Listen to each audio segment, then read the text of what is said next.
Jadi Oke. ketika ada informasi diberikan, masyarakat Indonesia tuh cenderung untuk bertanya-tanya, bener nggak sih sebenarnya ini atau itu gitu kan. Nah, kuncinya adalah ya kita harus menyediakan akuntabilitas ketika kita sudah berada di spotlight gitu. Ya jadi saya melihat, teman-teman ini karena kita negara kepulauan, aksesnya tuh sangat terbatas gitu. Kebetulan saya beruntung banget saya lahir di Jakarta sehingga akses terhadap informasi, terhadap edukasi itu sangat cepat eee tersampaikan. Tapi waktu saya datang ke Mentawai itu teman-teman, buat internet aja susah gitu kan. Nah, One Young World ini biasanya disebut sebagai Davos untuk anak muda. Tujuannya itu untuk mempercepat, perjalanan pemimpin dunia ini yang punya impact untuk mendapatkan exposure, network, sama kolaborasi global. Cara paling cepat untuk kita bisa, sharing informasi adalah kita datang ke conference, kita ngelihat, perpandangan orang seperti apa sih dari berbagai macam negara gitu, dari macam daerah gitu, mulai dari Indonesia mungkin paling kecilnya ya, gitu. Jadi jangan tunggu orang lain untuk merubah dirimu, tapi perubahan itu harus datang dari diri kita sendiri.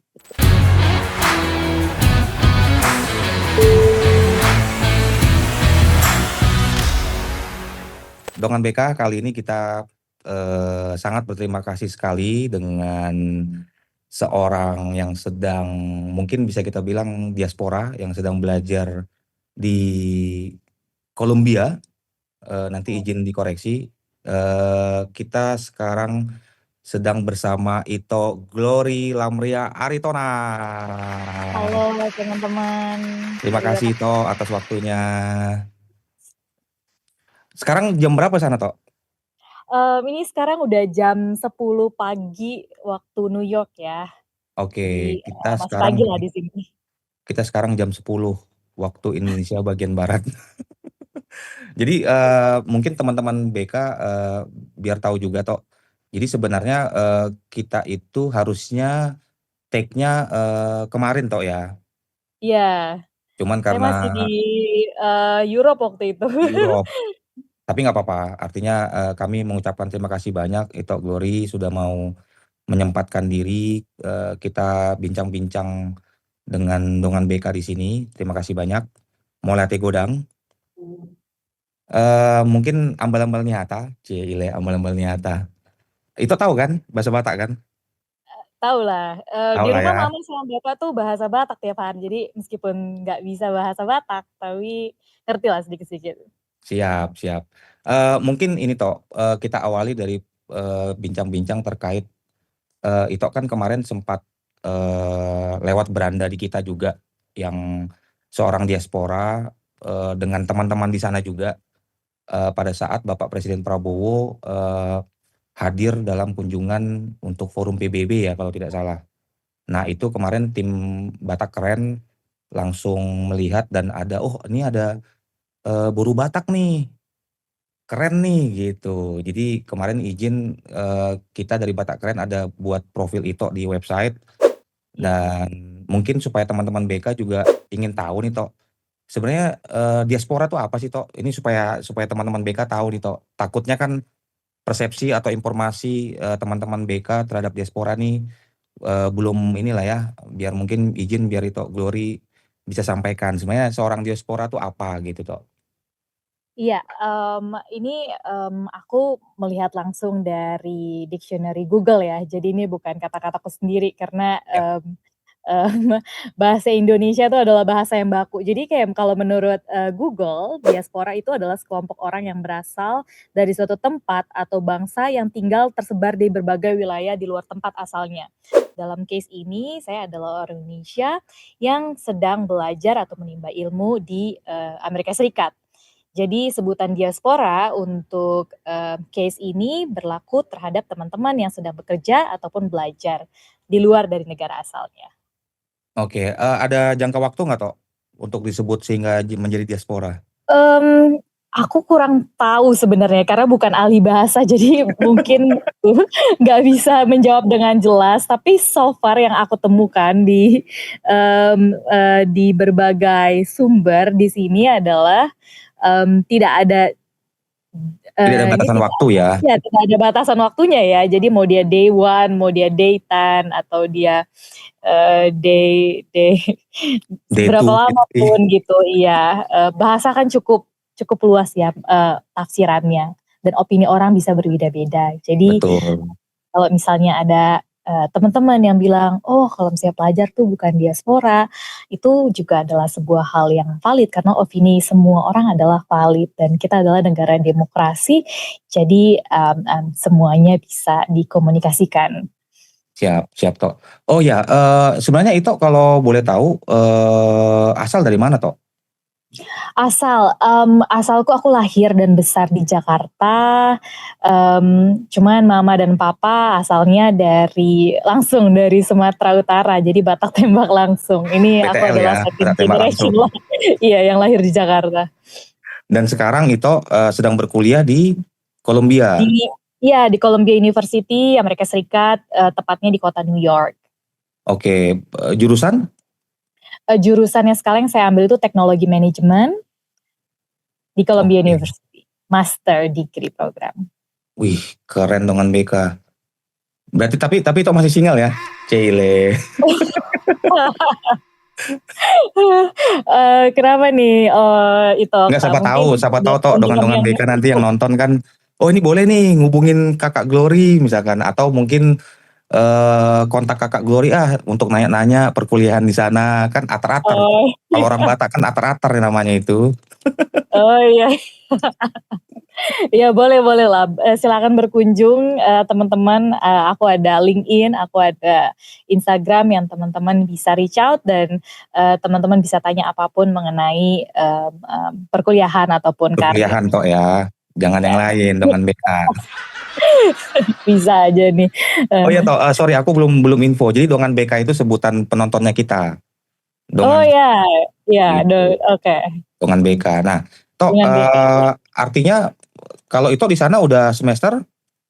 Sekarang udah semester terakhir ya, Oh. jadi nanti, kurang lebih saya akan lulus di Desember ini, terus kemudian graduate di Mei tahun depan gitu. Jadi selanjutnya, kurang lebih saya akan, bekerja dulu setelah kuliah, terus nanti kita lihat perkembangan ke depannya seperti apa. Oke. Nah, kehidupan di sana itu, sama kayak di film-film nggak sih, Tok? Kalau di Amerika kan contoh kayak apa, Batman, Superman, atau apapun lah. Itu kan Iya. di New York ya? Bener sih teman-teman. Jadi ya Tok, ini aku panggil Ito juga kali ya, kira Siap. Ito nih. Jadi aku tuh dari kecil tuh udah ngelihat New York di film ya, kayak teman-teman, juga lihat. New York Ya. tuh beneran seperti film. Cuman versi aslinya dia itu lebih cepat, lebih brutal, lebih jujur. Di lingkungan saya sendiri paginya kuliah, siangnya riset tentang lingkungan sekitar, terus malamnya networking. Tapi ada satu hal yang saya suka dari New York, dibandingkan kota-kota lain yang pernah saya kunjungin. New York itu tidak pernah berkata, "Siapa kamu?" New York itu bertanya, "Apa yang bisa kamu tawarkan?" Gitu.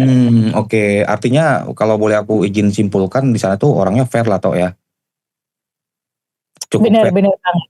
Cukup fair, teman-teman semua, opportunity itu bisa diraih asalkan kita mau bekerja keras dan, menggapai menggapai apa yang kita inginkan. Oke. Nah, artinya kan itu ini semester terakhir ya? Dan pasti banyak dong hal-hal yang selama itu berkuliah di sana itu, mungkin kangen mungkin dengan Huta atau dengan Jakarta atau mungkin dengan orang tua atau istilahnya apa Iya. ya, homesick lah ya. Kalau seperti itu, contoh terkait makanan deh. Itu kemana lah pergi di sana? Nggak adakah lapo di sana? Iya nih, untungnya sayang banget teman-teman di sini nggak ada lapo.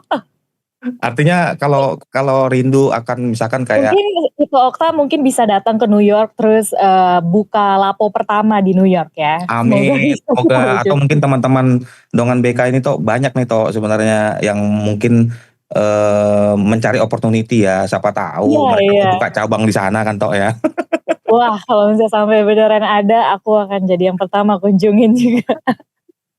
Siap siap. Artinya kalau kayak gitu, itu memang inilah ya, mungkin, masak di rumah gitu ya.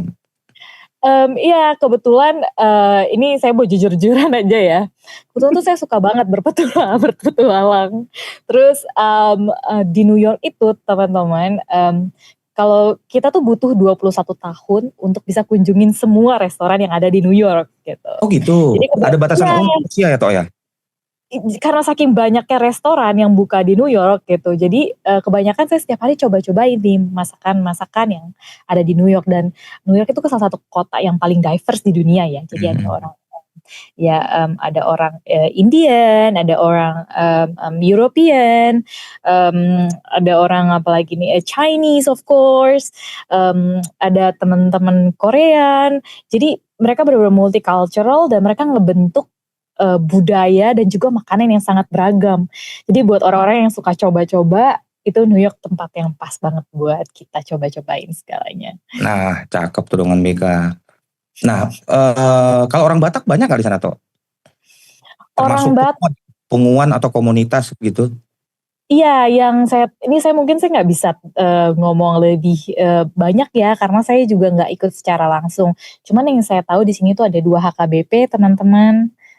Ya Oke. kalau nggak salah satu di Manhattan, satunya lagi di Queens, dan mengenai punguan kalau nggak salah sih sebenarnya saya sempat dengar juga gitu, ada punguan yang dilaksanakan tahun ini gitu.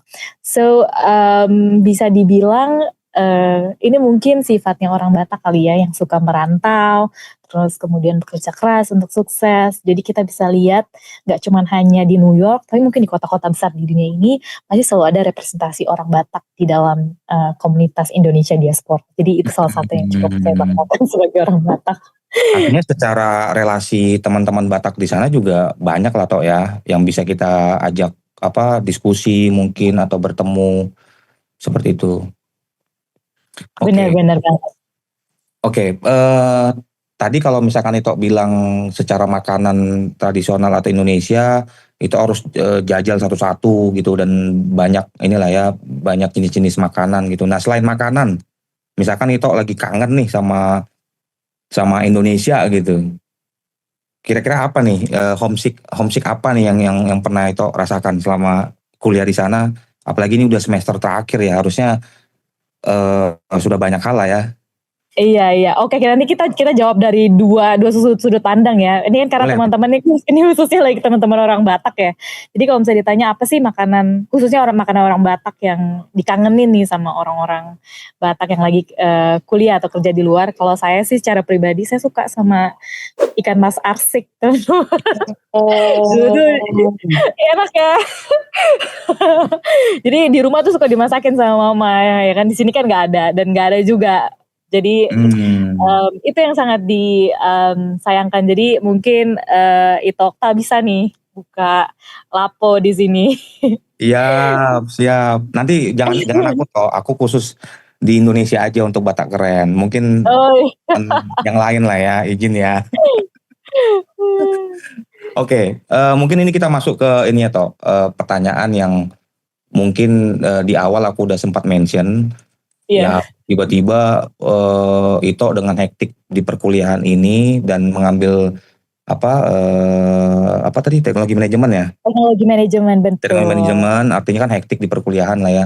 Terus tiba-tiba ada momen di mana Ito menjadi salah satu lah mungkin ya atau dengan beberapa teman atau tim yang menyambut Bapak Presiden Prabowo dalam kunjungannya untuk ke forum PBB yang beberapa waktu Benar lalu benar. dan itu tiba-tiba menjadi spotlight dan viral di beberapa lini masa sehingga dari sisi Batak Keren juga ada buru Batak cantik nih gitu. Itu gimana sih tiba-tiba itu jadi ini viral dan nama itu di-mention di beberapa media gitu? Iya, tentunya pastinya, ada 2 hal ya yang bisa, aku sharing ke teman-teman. Pertama ketika kita jadi spotlight, maka yang harus kita berikan adalah akuntabilitas. Akuntabilitas tuh menjadi kunci yang utama ketika kita menjawab, apa sih yang menjadi perhatian masyarakat saat ini. Yang kedua adalah, kontrol pengendalian diri, di mana ketika kita jadi spotlight, tentunya ada perasaan, emosional, baik itu senang maupun sedih atau amarah dan segala macamnya. Hal-hal seperti itu harus kita kita kuasai sehingga kita bisa menjawab apa sih yang sebenarnya menjadi perhatian atau keresahan di dalam masyarakat sehingga kita bisa menyampaikan informasi yang tepat dan sesuai yang dibutuhkan. Oke, terus tiba-tiba itu apa ya, masuk ke sosial media, terus pasti banyak yang DM juga nih. Wah, iya banyak banget nonton. Kak, izin loker kak, ada nggak gitu? Iya, yang masuk sebenarnya cukup beragam ya. Mungkin ada hal yang menyenangkan, ada hal juga yang tidak menyenangkan. Nah, ini kita bisa melihat bahwa masyarakat Indonesia tuh sekarang sudah cukup cerdas menggunakan sosial media, toh. Jadi ketika ada informasi diberikan, masyarakat Indonesia tuh cenderung untuk bertanya-tanya, bener gak sih sebenarnya ini atau itu gitu kan. Nah, kuncinya adalah ya kita harus menyediakan akuntabilitas ketika kita sudah berada di spotlight gitu. Siap. Enggak, soalnya gini toh, kemarin itu ada tulang Simbolon juga, beliau stay di USA, aku lupa Right. di daerah mana gitu, tapi tulang itu pada saat kunjungan ke Jakarta menyempatkan ke studio Batak Keren, dan kita lakukan discuss inilah ya, obrolan di podcast, dan waktu kita post video itu, nanti Ito bisa sambil cek juga kalau ada waktu, itu komennya banyak banget, info loker dong tulang, terus bagaimana cara masuk ke Amerika gitu-gitu. Artinya kan Oh iya. sebenarnya kan kalau dari sisi kita kan sebagai media kan senang ya Tok ya, artinya kita bisa menjadi perpanjangan tangan teman-teman lain untuk bertanya informasi yang benar-benar mereka butuhkan gitu. Nah, artinya dengan Ito yang menjadi spotlight itu kan kita langsung berpikiran nih, oh jangan-jangan Ito Glory banyak yang DM nih, kok bisa jadi ditunjuk untuk menjadi salah satu bagian yang menyambut Bapak Presiden dan segala Betul. macam gitu toh. Makanya tadi aku coba tanya itu. Iya. Ya kebetulan sih beragam ya. Jadi nggak cuma minta DM, ada juga yang minta aneh-aneh, ada juga yang mendukung, ada juga yang tidak mendukung. Ini semuanya menunjukkan bahwa masyarakat Indonesia itu sudah cerdas banget toh untuk bisa memilah informasi mana yang baik dan mana yang benar gitu. Untuk info gimana caranya saya bisa sampai sini, teman-teman saya ada LinkedIn gitu, itu menjelaskan secara jelas gimana jalur kerjanya. Kebetulan tuh saya juga bukan berasal dari keluarga yang benar-benar kaya banget atau gimana, jadi semuanya tuh bisa ditiru bagi sebagian teman-teman yang ada di Indonesia ya. Startingnya tuh mulai dari ya SD, SMP, SMA sudah mulai kerja keras, jadi kita bisa dapat ranking gitu, terus kemudian masuk jalur undangan. Waktu itu saya kuliah di Universitas Indonesia, belajar untuk jadi engineer, terus kemudian kerja selama kurang lebih 6 tahun sebelum akhirnya melanjutkan ke Amerika Serikat gitu. Tapi goalnya memang untuk bisa kuliah dari luar negeri sudah ada sejak kecil, semenjak kita nonton Home Alone ya. Itu pernah nonton Home Alone gak untuk Christmas? Ya. Jadi berimage bahwa oh kayaknya suatu waktu aku pengen di sana di session itu gitu toh ya. Benar. Dan bersyukurnya tercapai, sudah di Iya, sana. bersyukurnya tercapai, tapi nggak itu yang kita harus lihat adalah bukan tentang teman mungkin sebagian teman-teman yang ngelihat terus nanti lihat Instagram saya gitu, mungkin lihat wah ini hidupnya indah banget nih gitu, atau kayak wah udah sudah di New York gitu, happy dan segala macam. Tapi di setiap keindahan itu ada kerja keras yang Ya, ada strugglingnya toh ya. iya, ada kerja keras yang teman-teman mungkin nggak bisa lihat semuanya. Tapi kalau teman-teman tertarik untuk cari tahu Kak gimana sih caranya biar kita bisa sampai ibaratnya kuliah di tempat yang bagus, apalagi orang Batak itu pendidikan itu nomor 1 ya Ya, gitu. betul. Tentunya saya dengan senang hati sih bisa menjawab pertanyaan-pertanyaan itu di DM saya gitu. Nah, itu dengan BK ya. Nanti kita buatkan link Ito Glory di bawah. Nanti silakan hubungi Ito Glory, tapi harap bertanya yang penting saja. Oke, Tok, kita masuk ke ini. Tadi Ito sempat mention sempat berkuliah di Universitas Indonesia ya. Dan Iya benar. teknik bioproses. Betul betul, teknik bioproses, teknologi bioproses Oh, teknologi jadi, bioproses. jadi peminatan teknologi bioproses di Departemen Teknik Kimia Universitas Indonesia. Oke, dulu aku waktu SMA suka banget kimia toh. Iya iya. Tapi setelah kuliah larinya ke teknologi informasi. Lebih lebih tepat sasaran ya, karena teknologi informasi sekarang lagi dibutuhkan banget toh. Iya. Betul. Tapi kalau Ito tanya misalkan apa senyawa kimia aku udah lupa. Oh iya. Tapi artinya Ito kan waktu S1 kan teknologi bioproses ya. Betul Terus betul. di S2 yang di Columbia ini ngambil teknologi Teknologi manajemen. manajemen, betul betul. Itu kenapa toh? Jadi sebenarnya, untuk S1 itu kan kita rumpunnya adalah, engineering ya teman-teman. Atau Jadi tekniknya secara lah umum ya. iya teknik ya, jadi secara umum kita diajarkan kemampuan analitis, kemampuan memecahkan masalah, dan juga, kemampuan untuk bisa berkomunikasi dengan, teman-teman lintas jurusan gitu. Itu dibutuhkan di dalam, jurusan yang saya pilih. Jadi ketika ini ditranslate ke dunia kerja atau setelah saya lulus kuliah gitu, saya mencari opportunity mana yang bisa membantu untuk mendekatkan saya ke tempat yang saya ingin tuju, which is Oke. waktu itu S2 gitu. Dan kebetulan, saya mendapatkan, pekerjaan, di salah satu, FMCG, company di Jakarta untuk jadi manajemen trainee, terus kemudian dibentuk sampai akhirnya masuk ke dunia teknologi. Nah, kurang lebih dari situ kecintaan terhadap dunia teknologi karena memang sedang booming juga ya teman-teman. Jadi kita harus jeli juga melihat peluang gitu, nggak boleh rigid gitu. Oh iya saya jurusannya ini terus saya mau cuman ini doang gitu. Nggak, kita dunia itu terus belajar dan berputar. Jadi ketika ada opportunity datang kita kita coba masukin, dapat kita pelajari dengan sungguh-sungguh sehingga pada akhirnya kita bisa melanjutkan ke pendidikan formal.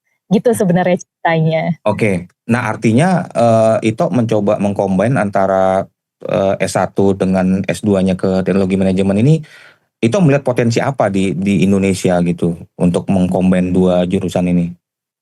Ya, jadi sebenarnya teman-teman, dunia digital gitu, AI, digital and tech policy itu sebenarnya sangat growing ya, baik di Indonesia maupun, di Amerika tentunya gitu. Jadi, apalagi dengan sekarang dengan AI semua orang bisa mengakses, jawaban dengan sangat cepat, terus kemudian, usaha-usaha kalau misalnya kita ketik di AI dan dia itu nggak keluar jawabannya, usahanya bisa mati gitu.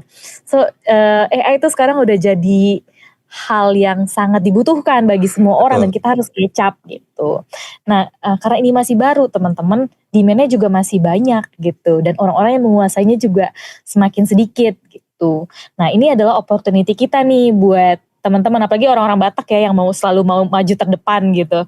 Ini Iya. adalah opportunity kita untuk bisa belajar, kita kuasai, terus kemudian kita bisa buat sesuatu yang bisa bermanfaat bagi masyarakat. Tujuannya seperti itu.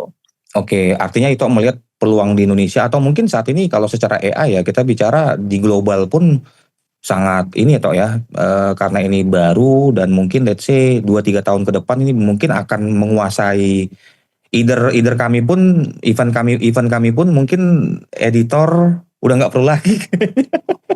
Iya Konten benar. kreator mungkin udah nggak perlu lagi Tok, iya kan? Nah, makanya kita harus jadi selangkah lebih pintar nih dibandingin AI, apalagi konten kreator sekarang udah bisa digantikan sama AI kan, terus hampir Betul, semuanya bisa digantikan sama AI. So, kita harus lebih cepat nih, jangan jadikan AI itu sebagai threat, tapi ya kita harus menjadi lebih cepat gitu dan lebih maju dibandingkan AI itu sendiri, kita harus jadi master.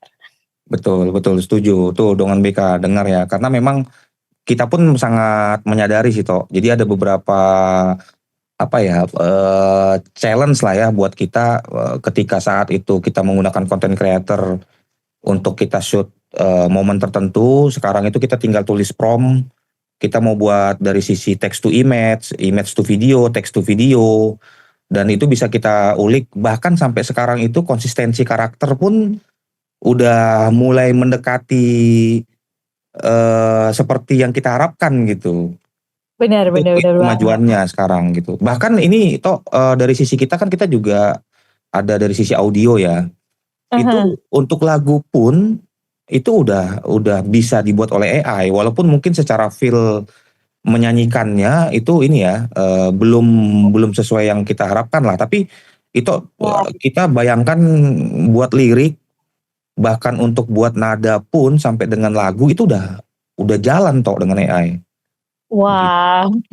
Iya makanya ini, mungkin teman-teman dari Dongan BK juga makin banyak ya di sini karena itunya Betul juga jago banget membuat tayangan yang bermanfaat.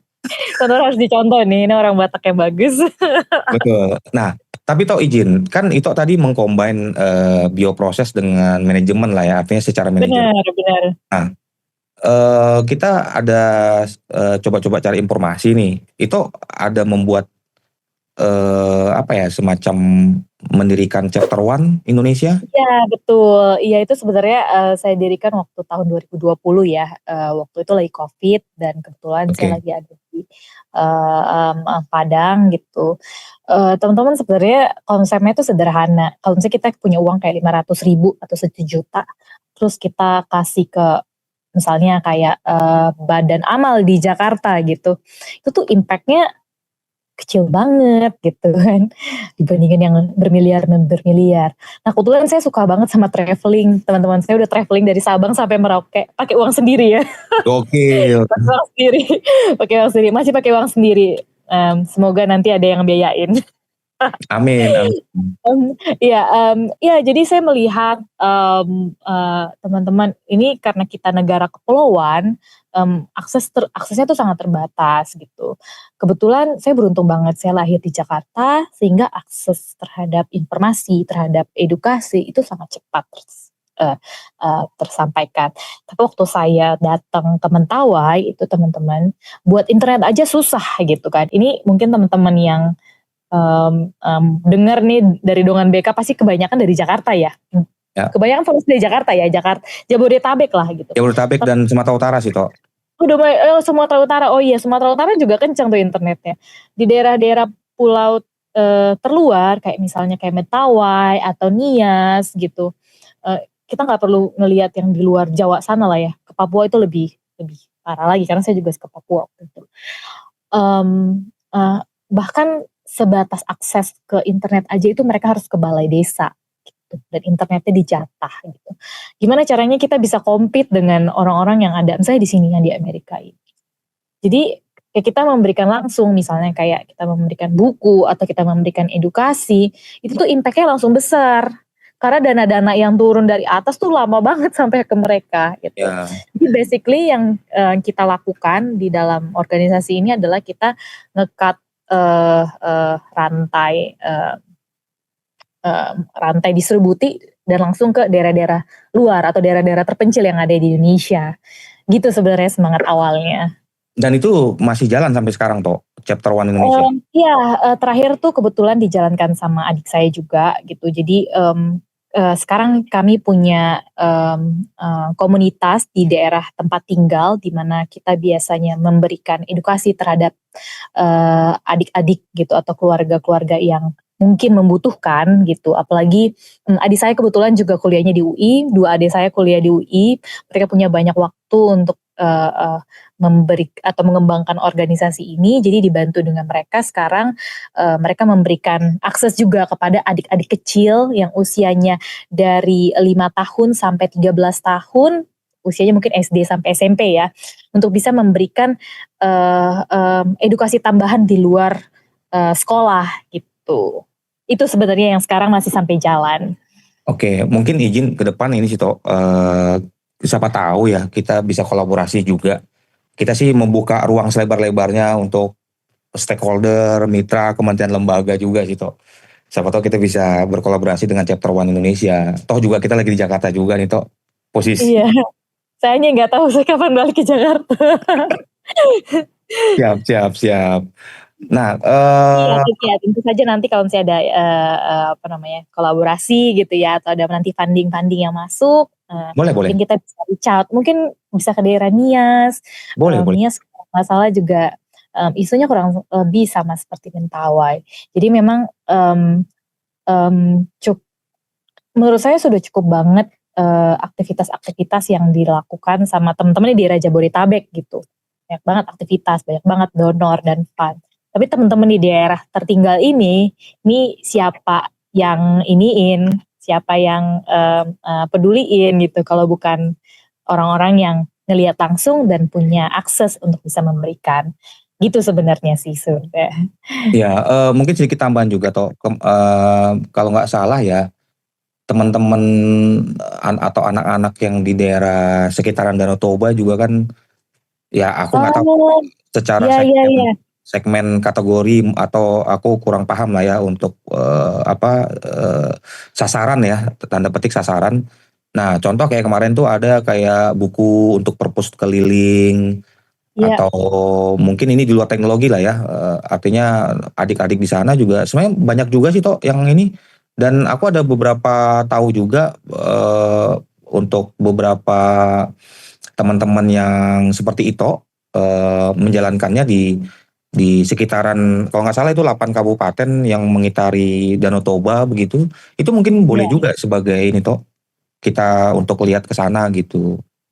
Iya iya, iya, so far sih sekarang, mungkin edukasi yang bisa diberikan adalah material-material untuk, komunitas, elementary, sekolah dasar, sampai Ya. sekolah menengah pertama ya. Karena ini adalah, ibaratnya curiosity itu dibentuk ketika masa-masa itu, teman-teman. Kenapa saya akhirnya, bisa sampai ke Amerika juga karena dari kecil tuh sudah ditumbuhkan minat untuk baca dari kedua orang tua saya. Hal itu yang bisa menumbuhkan, semangat untuk cari tahu apa sih yang sebenarnya yang di luar sana. Dan waktu saya ke Mentawai waktu itu teman-teman, itu lagi in the middle of, di tengah-tengah hutan ya. Yang saya lihat tuh ada anak kecil itu itu dengerin suara Blackpink, "Blackpink in the area," gitu kan. So, jadi mereka tuh bener-bener download lagu di balai desa, terus mereka dengerin keliling-keliling hutan gitu. Jadi tinggal ini kan emang musik tuh paling easy ya, paling gampang untuk bisa masuk ke otak. Gimana caranya kalau misalnya musiknya itu instead of Blackpink kita kasih sama musik-musik yang bikin curiosity gitu. Kayak Hmm. aku grow up, aku besar dengan, lingkungan yang, tahu Thomas Alva Edison tuh apa, Marie Curie itu siapa gitu, kenapa ada Amerika gitu, kenapa ada orang-orang, di Eropa, kenapa ada orang-orang di Afrika gitu. Nah, curiosity itu muncul ketika kita masih belajar untuk ngeksplor, ketika kita masih di bangku sekolah dasar. Jadi kita penting sekali nih untuk bisa nge-influence, generasi-generasi selanjutnya dengan, cara yang kita bisa lakukan. So far sejauh ini itu cara yang bisa saya lakukan. Oke, nah mungkin dongan-dongan BK yang menonton kita ini toh mungkin tergerak juga ininya lah ya, mungkin nanti bisa kami akan sertakan juga chapter one Indonesia, mungkin nanti Iya, teman-teman bisa juga tanya-tanya informasi atau apa yang bisa dikolaborasikan gitu ya toh. iya betul betul. Oke, itu kemarin info ke kita, itu mengikuti dan sangat super exciting ya, Iya kamu betul, menjadi delegasi untuk One Young World Summit di benar Munich, One Young Jerman. World. Boleh dikasih ceritain ke kita nggak sih Tok, OYW itu apa gitu, dan kalau nggak salah itu kan diseleksi Tok ya? Benar benar diseleksi teman-teman, iya. Jadi, kebetulan saya udah, coba ikut One Young World dari 2020 ya. Berarti waktu Oke. masih saya kuliah, berarti udah dari 5 tahun.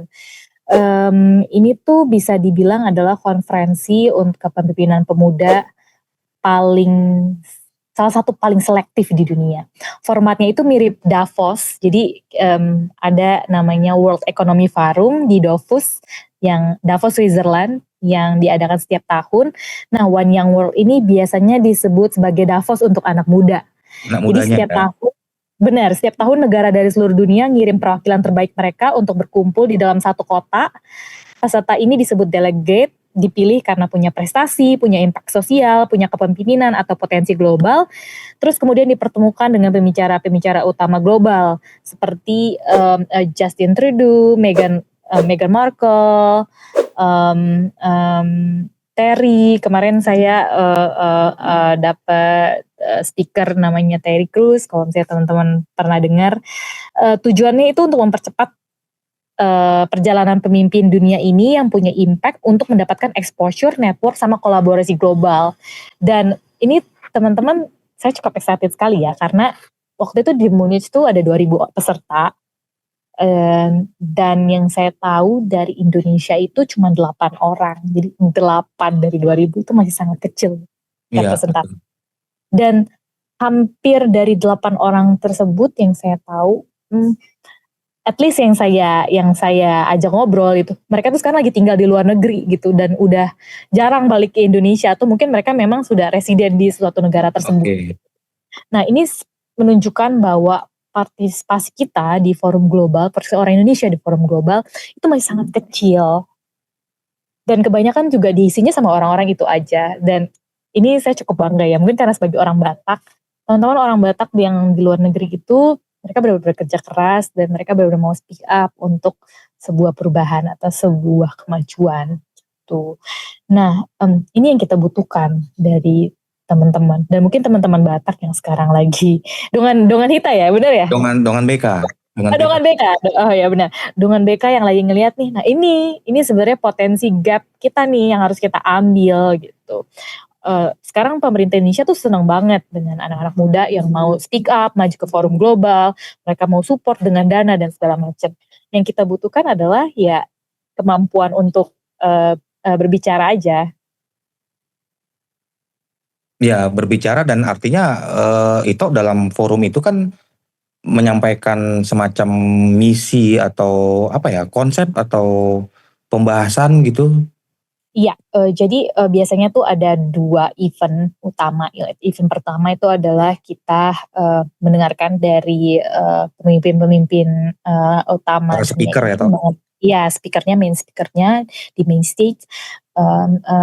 Gimana sih mereka menyikapi isu-isu global gitu, dan mungkin bisa related terhadap kita yang sebenarnya juga melakukannya dalam skala yang lebih kecil daripada main speaker ini.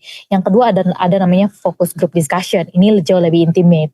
Jadi biasanya akan ada satu fasilitator, terus kemudian kita akan membahas pressing issue yang lagi challenging.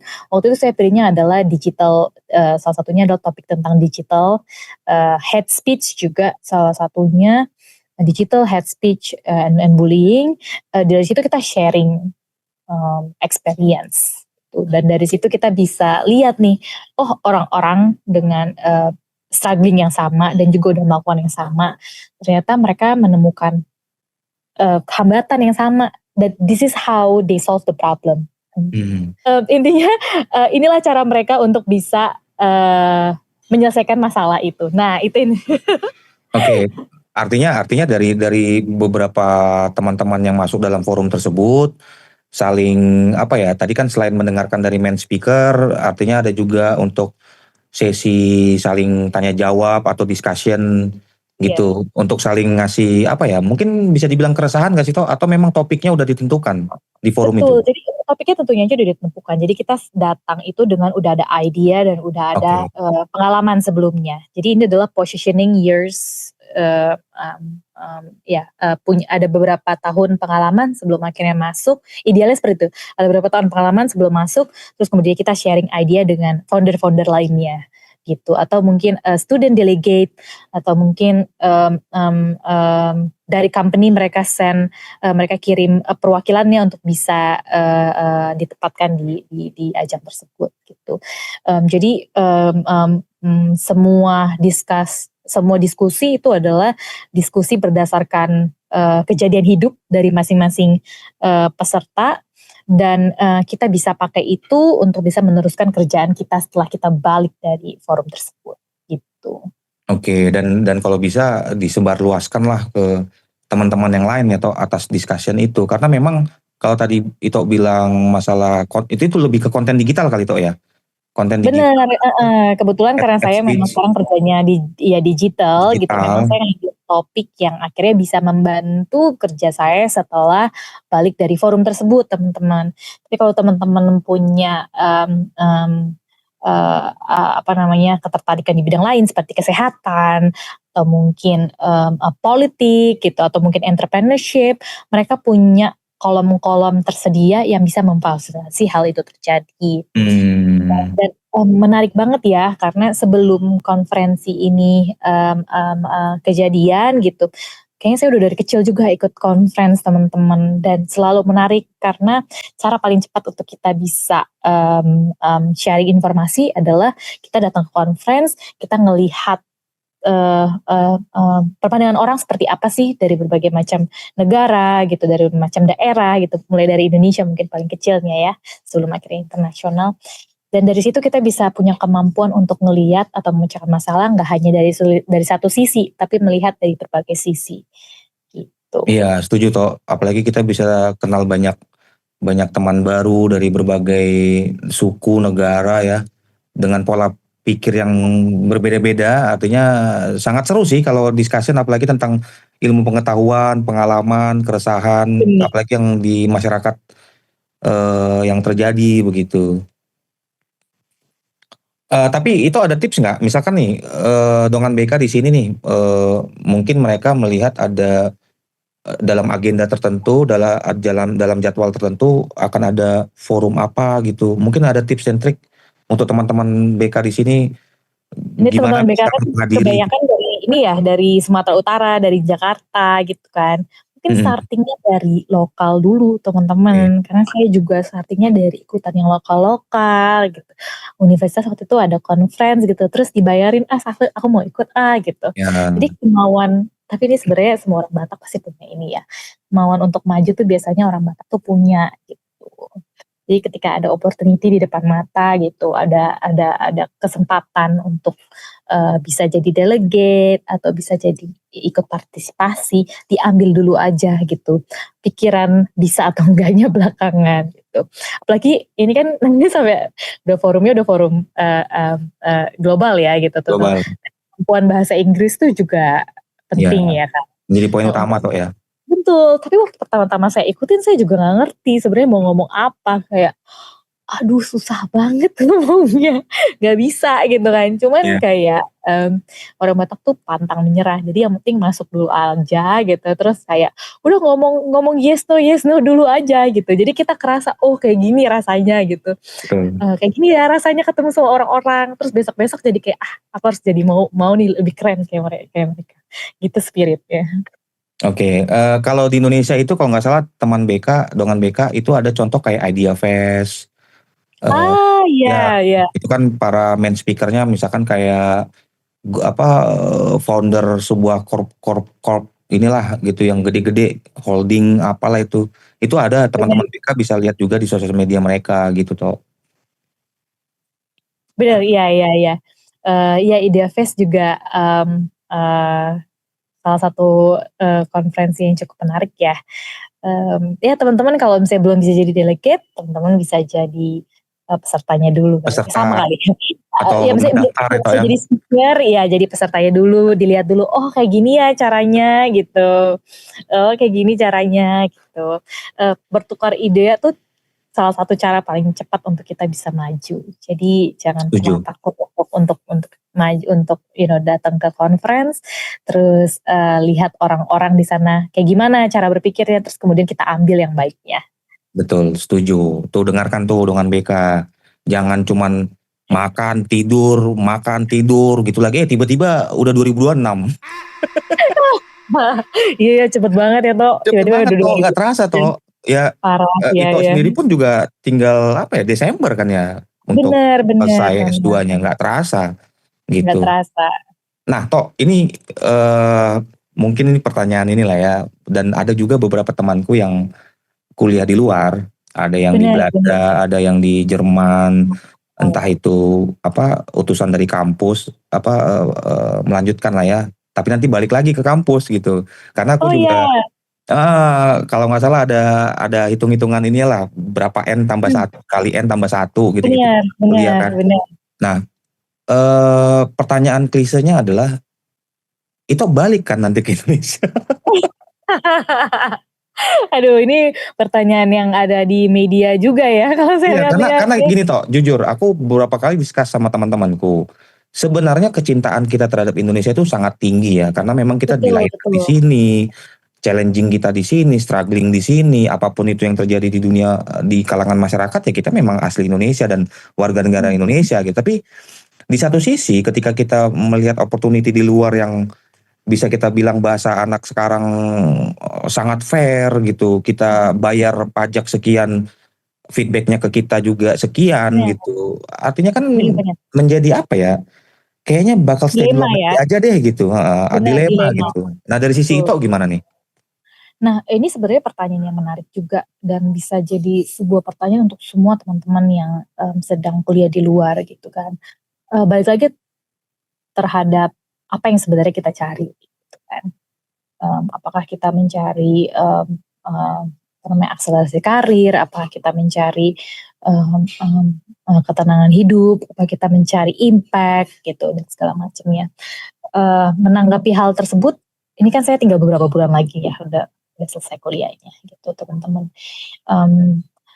Satu hal yang menjadi pemikiran pertama saya adalah ketika saya menerima sebuah opportunity itu saya bisa melihat apa sih yang sebenarnya saya bisa berikan buat um, institusi ini gitu dan apakah institusi ini align dengan apa yang saya ingin bawa gitu. Masalah tentang apakah akan ada akan stay di sini setelah kuliah atau balik ke Indonesia setelah kuliah, itu yang masih menjadi question yang mungkin saya juga masih pertanyakan ya. Tapi Ya, mungkin end goal-nya adalah pasti akan selalu balik ke Indonesia dan aku yakin semua orang yang punya kecintaan terhadap Indonesia, mau dimanapun dia berada, pasti keinginan untuk membangun itu selalu ada. Tinggal bentuk formatnya aja yang kita bisa coba pikirkan. Bukan berarti ketika nanti seseorang yang sedang belajar di luar negeri, terus kemudian bekerja di luar negeri, itu mereka tidak cinta dengan Indonesia. Karena sebenarnya partisipasi Indonesia di global itu masih sangat dikit. Gitu. Bahkan itu tertuang di salah satu apa namanya surat tugas ya, tugas kerja ya namanya.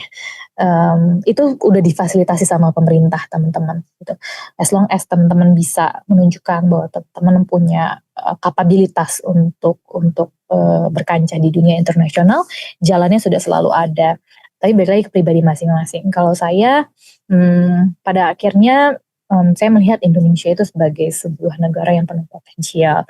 So in the end goal-nya adalah pasti selalu balik ke Indonesia gitu teman-teman. Tinggal kita bagaimana caranya ketika teman-teman yang udah belajar di luar ini, ketika pas balik ke Indonesia, wadahnya sudah ada atau kita sudah tahu apa yang kita bisa lakukan.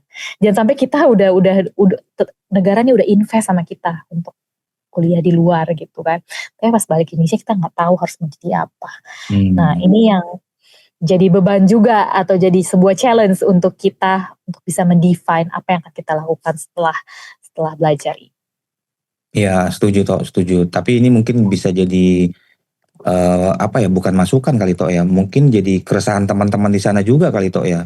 Untuk gimana pemerintah mungkin ya mendengarkan juga. Artinya kan sebenarnya ada kayak forum diaspora dan duta besar atau Benar, apa di sana untuk menyampaikan ke pemerintah pusat. Apalagi pesan Pak Presiden kan Pak Prabowo kalau nggak salah itu gimana caranya kita anak muda ini membangun negeri gitu. Teman-teman betul yang sudah betul. berkuliah, either kita pun atau yang di sana pun ya gimana caranya membangun Indonesia. Tapi kalau pemerintah pusat tidak memfasilitasi, mungkin ya ini mohon maaf ya Bapak di kementerian lembaga dan pusat kali aja bisa mendengarkan Ito Glory dan teman-teman yang di sana supaya mereka ketika udah lulus langsung balik ya kan Tok? Sebenarnya kalau misalnya teman-teman tahu gitu, mungkin teman-teman nggak banyak tahu, tapi dari sisi pemerintah juga sebenarnya sudah banyak menyediakan wadah untuk teman-teman yang dari luar negeri ini untuk bisa diserap ke tenaga kerja lewat lembaga-lembaganya ya. Saya udah berapa kali ngelihat broadcast lembaga-lembaga pemerintah yang mencari tenaga kerja dari pelajar-pelajar yang berkuliah di luar negeri. Jadi sebenarnya dari pemerintah juga sudah melakukan upaya-upaya tersebut. Itu yang pertama dari yang saya lihat dari sisi pelajar. Yang kedua adalah berbicara lagi soal mindset gitu. Jadi kita sudah dapat ibaratnya kesempatan untuk belajar di luar gitu.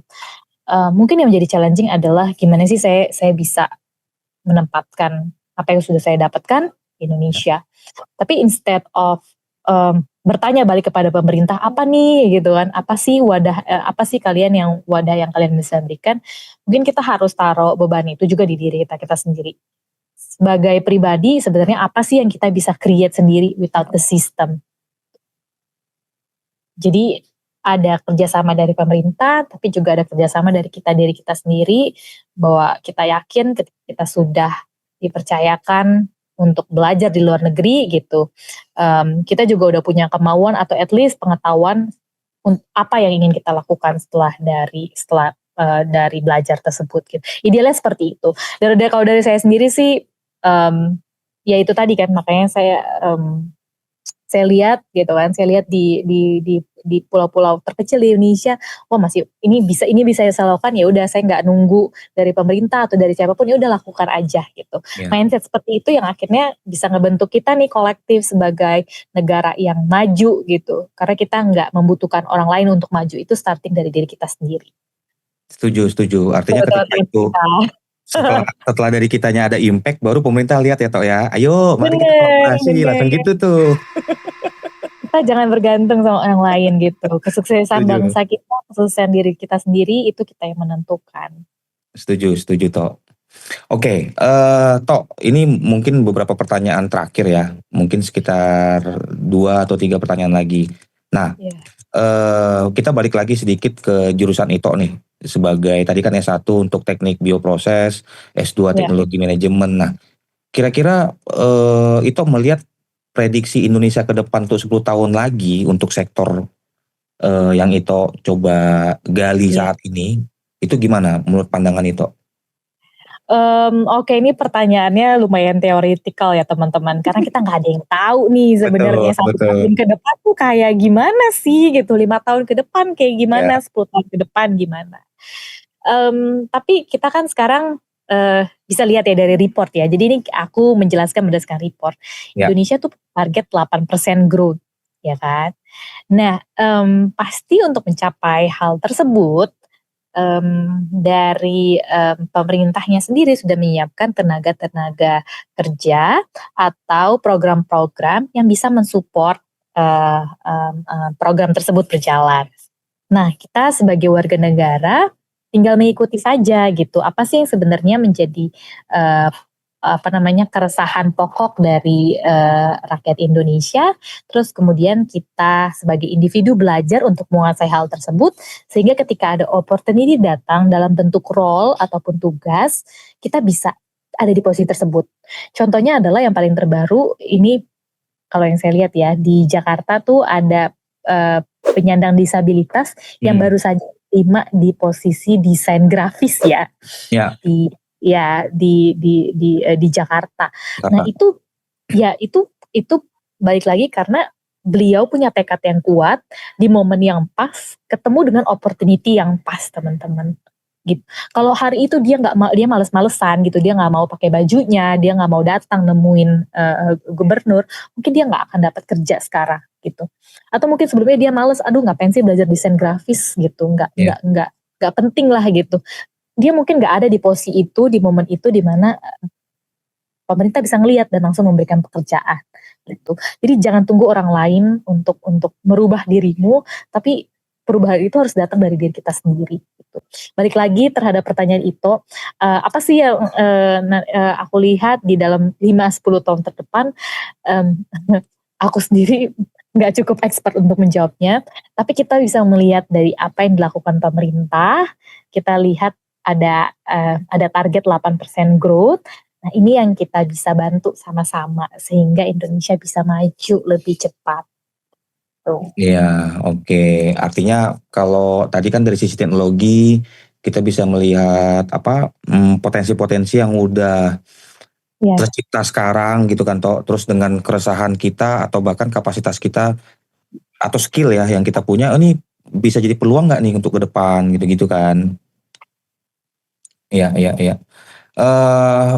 Kalau untuk pesan-pesan itu nih untuk anak-anak muda, terutama pemuda Batak lah, muda-mudi Batak, Iya, Untuk bisa mereka apa ya, melihat peluang dan bahkan bersaing di level global gitu. benar benar benar benar. Apa nih Tok, yang Tips and mungkin trick ya. tips and triknya gitu? Teman-teman kalau misalnya mau maju, semua perubahan itu asalnya dari rumah, dari diri kita sendiri gitu. Dari kecil aku selalu diajarkan sama mamaku bahwa pendidikan itu adalah utama. Apalagi kalau kita bukan berasal dari keluarga yang uh, sultan ya atau sangat kaya raya gitu. Kita harus benar-benar uh, melihat bahwa pendidikan itu adalah salah satu kunci untuk merubah kehidupan kita gitu. Yang kedua adalah kalau misalnya teman-teman mau go global gitu, mulai dari hal-hal kecil dulu dari tingkat lokal gitu. Ikutin setiap opportunity yang ada di depan mata. Karena ketika saya kecil, saya nggak pernah menyangka pada akhirnya ada di tempat ini gitu. Pada akhirnya bisa di New York, apalagi kan mam dan bapak juga aslinya dari Sumatera Utara ya gitu. Nggak ada, ibaratnya mereka nggak ada tuh koneksinya di New York ini nggak ada gitu. Tapi along the way kecintaan terhadap dunia pendidikan itu terus berjalan teman-teman dari hal kecil, dari SD, SMP, SMA, kuliah, terus kemudian akhirnya sampai S2 di luar negeri. Tapi jalur itu nggak cuma satu. Jalur saya kebetulan lewat pendidikan, teman-teman. Ada jalur bekerja, ya kan. Terus kemudian ada jalur ikut suami atau jalur ikut pasangan gitu. Ya, Tujuannya semua sama ya. Tujuannya sebenarnya adalah gimana caranya kita bisa ngelihat dunia, terus kita bisa melihat perspektif bahwa dunia ini luas dan banyak yang bisa kita pelajarin, sehingga pada akhirnya ketika kita memutuskan untuk balik ke Indonesia, kita bisa melihat perspektif global tersebut dan mengimplementasinya terhadap Indonesia. Gitu spirit yang harus dijaga. ya apalagi kan Tok banyak nih teman-teman kita, terutama anak-anak muda Batak lah ya, mungkin bilang, aduh ini perekonomian kami sulit, terus mungkin bayar uang sekolah mungkin ya. Artinya kan itu keresahan-keresahan teman-teman yang udahlah, yang penting aku lulus SMA aja udah cukup gitu. Benar, benar, Itu benar. banyak banget loh Tok. Sebenarnya kayak kemarin tuh yang tadi aku sampaikan, Iya. tulang bolon tuh banyak banget dicecer. Boleh minta nomor Hmm, kontaknya nggak? Apa yang aku mau ngurus visa tapi nggak bisa. Artinya kan iya, yang itu bilang ya, balik lagi ke diri kita nih, kita sanggup nggak nih? Kita punya skill atau bukan skill dulu kali, mungkin percaya diri dulu kali ya. Oh aku bisa, benar, benar. harusnya mampu walaupun ekonomi orang tua ada halangan, tapi setidaknya kan banyak cara ya Benar, toh. Apakah benar, beasiswa benar, Farah. segala macam Heeh. gitu. Iya iya iya. Iya. Iya, iya. Dan oke teman-teman, ini saya nggak mau memupuskan harapan teman-teman. Mungkin nggak semua orang teman-teman bisa keluar negeri, apalagi teman-teman yang kayak di daerah Sumatera Utara ya gitu ya. Untuk mungkin mau SMA aja susah dan segala macam. Tapi mungkin spiritnya bisa dijaga gitu. Oh ya udah gitu, saya cuma bisa berkontribusi di level Sumatera Utara nih di Medan gitu atau di tebing tinggi tempat tempat bapak saya Ya, berasal gitu. Ya udah jadi the best di tebing tinggi gitu, jadi tuan tanah gitu kan, kerja keras, buka ladang, berladang, terus kemudian bapak saya kebetulan petani masih ada tanahnya di tebing. tebing gitu. Jadi ya saya kalau misalnya lagi balik pulang ke kampung tuh bahkan masih suka ke sawahnya teman-teman. Jadi teman-teman yang masih teman-teman yang masih ada di Sumatera Utara gitu. Kalau memang jalannya nggak keluar negeri gitu, ya udah kita jadi raja di tanah kita gitu. Nggak ada alasannya kita tuh ibaratnya susah di tanah kita sendiri yang makmur. Di luar sini orang-orang musim dingin itu dingin banget gitu. Kalau Hmm. mereka nggak berusaha mereka meninggal. Kita negaranya sangat berlimpah ruah gitu. Jangan sampai kita jadi orang Batak yang kerjanya apa minum tuak, minum tuak di lapo gitu kan, gonjreng-gonjreng. Tiba-tiba 2026 bilang toh. Iya, jangan yang gonjreng-gonjreng, minum tuak, ngerokok gitu kan, ngerokok terus-terusan gitu, nggak kerja Iya iya gitu. iya. Lihat aja banyak orang Batak di luar sana yang kayak menggunakan sifat keras kepalanya nih teman-teman untuk maju gitu. Ya kita harus bersinar lah dimanapun kita berada, mau itu kita bersinar di gereja, mau itu bersinar di level nasional, Komunitas. iya Hmm. mau di internasional teman-teman. Orang Batak tuh orang-orang kuat dan orang-orang tangguh gitu. Kita harus jadi raja lah, at least di tempat kita sendiri. Iya, tuh dongan Oras. BK. Oh, Rasos.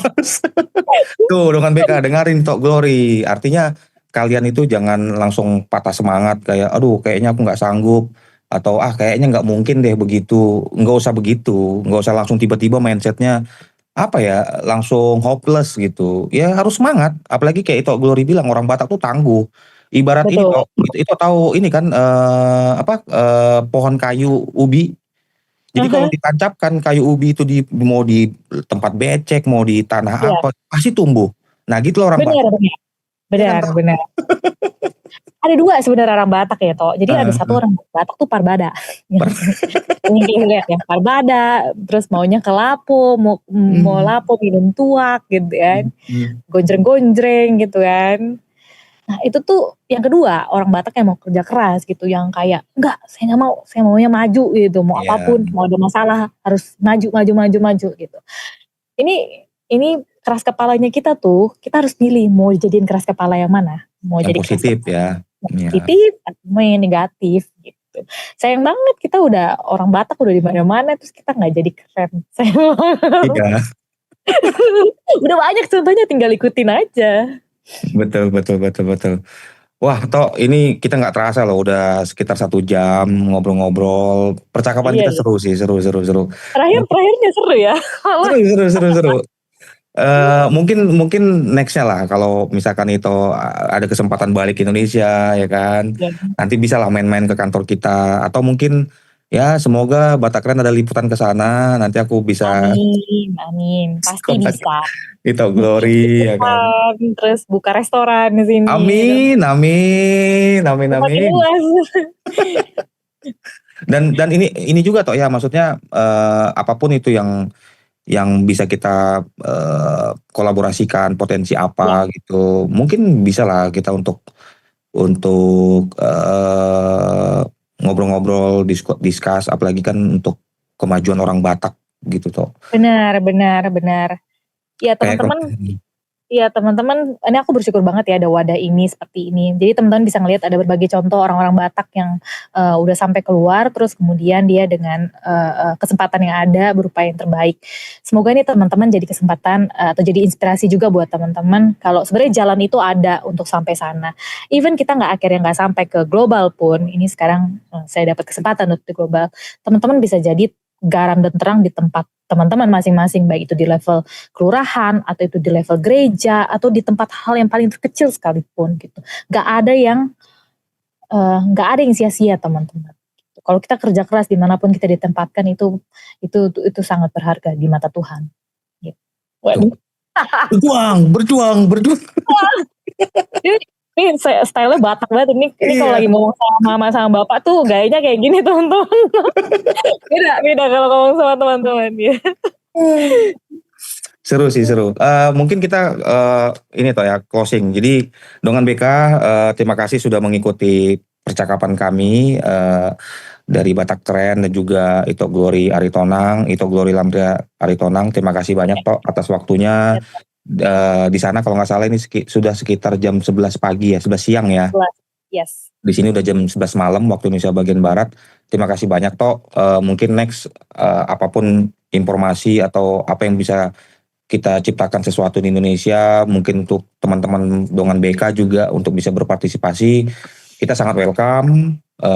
Dan juga untuk teman-teman Dongan BK, jangan sungkan-sungkan apa yang mau ditanya, mungkin boleh nanti tulis di kolom komentar atau mungkin nanti kita sertakan LinkedIn-nya Ito Glory, jadi kalian bisa Benar. Yes. coba ceki-ceki di mungkin di semua platform atau sosial medianya Ito Glory untuk bisa melihat-lihat bagaimana sih atau cara atau tips and trick untuk bisa berkuliah di luar negeri, cara dapatkan beasiswa, atau tadi seperti yang Ito Glory bilang bisa mengikuti forum bergengsi ya untuk anak muda Iya, iya. untuk bisa berimpact ke banyak orang gitu. Sekali lagi terima kasih banyak toh atas waktunya. Kita berjumpa di kemudian hari. Salam sehat. Sampaikan juga pesan kami, salam kami ke teman-teman diaspora Dongan-Dongan Batak semuanya. Terima kasih banyak itu. Horas. Oras, Sampai berjuang, jumpa. berjuang, berjuang. Batak keren.